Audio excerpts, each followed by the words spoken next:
So the question is, should Iran accept a ceasefire? Right?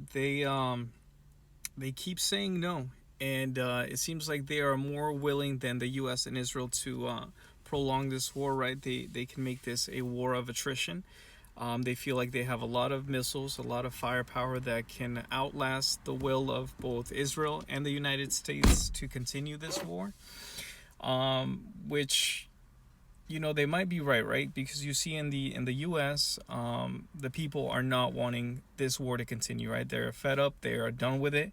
In Israel, we actually do not know what's going on in there, right? But they are censoring everything, and what we do hear is that Israel is getting hammered. Okay, so who knows if Israel has the stomach to continue as well, right? We hear that a lot of ceasefires are being proposed, and they are coming from the U.S. and from Israel's side.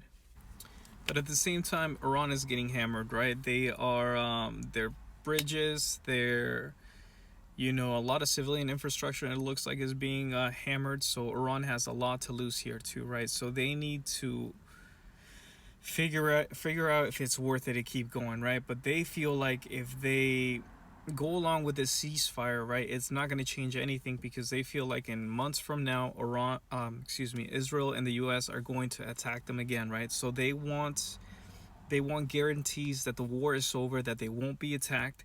And again, this is going to take the U.S. leaving the Gulf area, right? They're going to have to leave all their bases in Qatar, in the UAE, in Kuwait. And I don't know that the U.S. is going to want to do that, right? And they are going to control the Strait of Hormuz. Another thing that is, all the U.S. allies there are going to be screwed, right? They're going to have to be paying, like $2 million a boat to pass through the Strait of Hormuz. It is going to be handing full and complete control to Iran, right? But today we heard that Trump might start charging some tolls too, right? He's saying that he wants to join the party, but what that would mean is that he would have to be willing to blow up any missile that does not pay that U.S. toll. And what is he going to blow up a Russian ship? Is he going to blow up a Chinese ship? I mean, that is an act of war, right? Now, it does seem like Iran is going to control the Strait of Hormuz, and there's almost nothing that the U.S. and Israel can do about it. But again, let's pray for an end to this war, right? Because a lot of people are suffering, and it's getting crazy out there.